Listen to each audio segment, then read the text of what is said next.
I woke up the next morning still wearing my suit. After breakfast, I asked Mr. Thornbody to drive me home so I could shower and change. I don't think Mom would have liked it if I had worn that suit out. When we got back, it was lunchtime. I was happy to see Bobby had been given some soft foods like vegetable soup. I guess they had decided he didn't have any real internal injuries. I thought about how lucky that was and wondered about whether Bobby really had a guardian like mine. After we got talking about the concert and Justin for a while, my stomach started to growl, so Mr. Thornbody took me downstairs to the cafeteria. I simply could not shake the feeling that there was something I had to tell Bobby, but I was scared too. I guess it showed because as soon as Mr. Thornbody and I sat down, he started talking to me. Dipper? What's wrong? I thought you were hungry. I bit into my burger just to show him I was, also to avoid answering the question. He just stared at me as if he was waiting for an answer, and when I finished, he just asked again. I don't know, Mr. Thornbody. I feel scared. Not about Bobby. I know he's going to be fine. About me. What do you mean? Well, Bobby loves me, and, well, I have feelings for him too, but I don't know how to express them, or even if I should express them.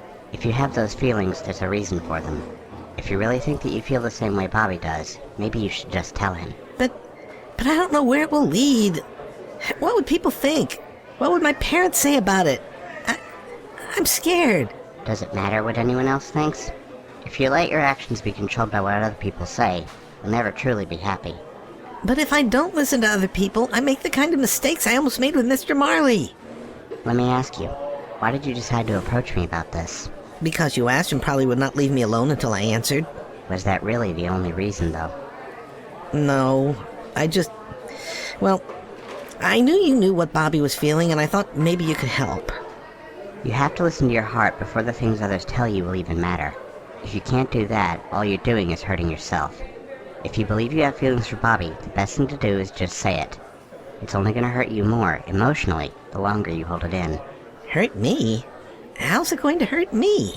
Bobby told me about everything that happened during the camping trip. How he confronted you in the airport, and his constant attempts to show you that he loved you, with you never really returning them. How do you think that made him feel? I blushed a bit at that. I didn't know anyone knew about that. I know. I could tell that he seemed hurt by that, but how does that hurt me? I would think it would make you upset knowing you hurt him. It did, really. I really don't want to see him hurt. Love is a powerful emotion, both when it's returned and when it's refused. When it's refused, but I didn't really refuse it, did I? Who are you trying to convince of that, Dipper? Me, I guess. I'm only going to ask this once, but before you answer, I want you to think about it for a second. Okay. Do you love Bobby the same way he loves you? He would have to ask me that. I really and honestly didn't know. Part of me was saying yes. Part of me wasn't sure. Part of me was worried about what others would say. Part of me... I don't know. Maybe.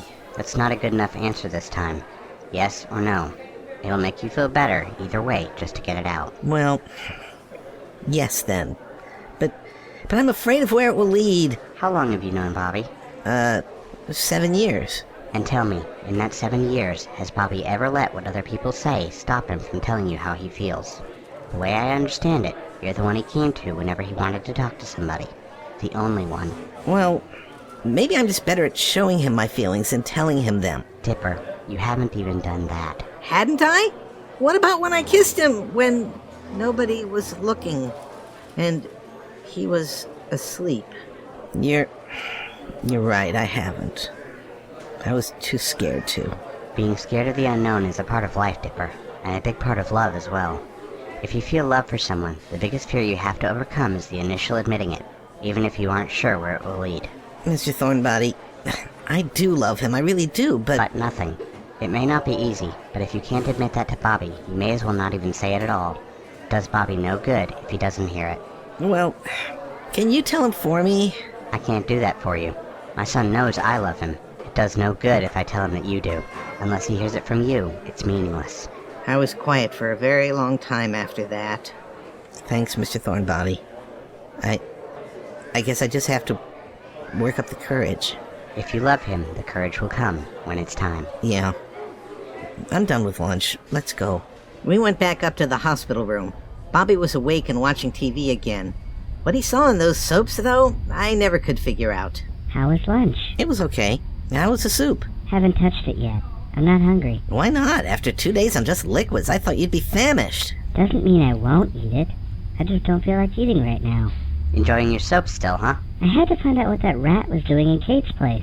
Just because I'm in the hospital is no reason to miss it. We spent the rest of the afternoon talking about things. The nurse came in occasionally to check on him, finally bringing him dinner. They actually gave him spaghetti with marinara sauce. He must really be healing well. Mr. Thornbody and I went downstairs for dinner. I stayed quiet the whole time. I think Mr. Thornbody knew what I was trying to do and just wanted to give me the room to do it. When we got back upstairs, Bobby was still awake and still watching TV. We're back, Bobby. How you doing? No new injuries, I hope? I'm fine, Dipper. And actually, the nurse said they may even be able to let me go home tomorrow. Tomorrow? That's great. Did they say what time? They want to replace the bandages on me sometime tomorrow afternoon. So they said I could get out early enough to have dinner at home. That would be great. We talked about what we wanted to do as soon as we got Bobby home for a while and lost track of the time. By the time we looked at the clock, it was after midnight. Dipper, I'm getting sleepy.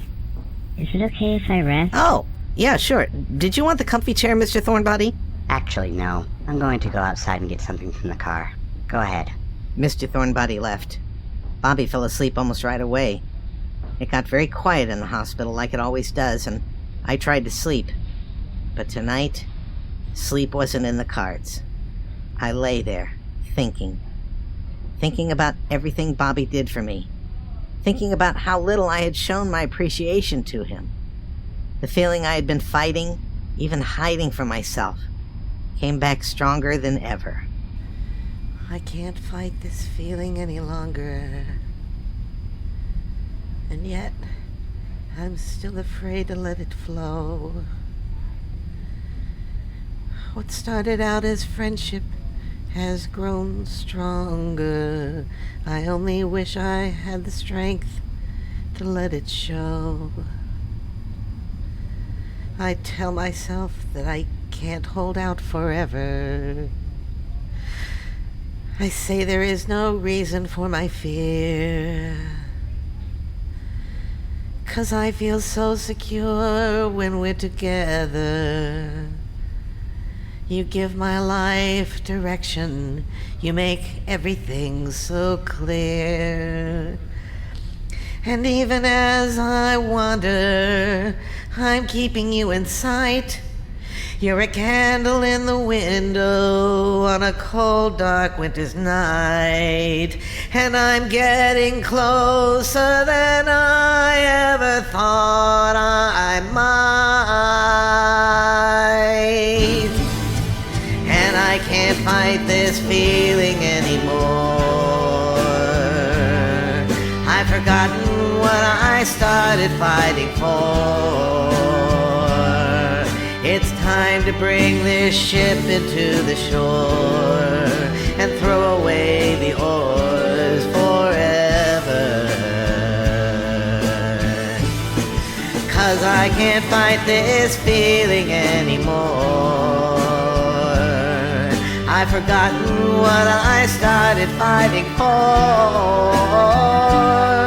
And if I have to crawl upon the floor, come crashing through your door, Bobby, I can't fight this feeling anymore. Dipper, are you alright? I'm fine, Bobby. Why? I heard you singing, Dipper. Bobby, What is it, Dipper? Bobby, I love you.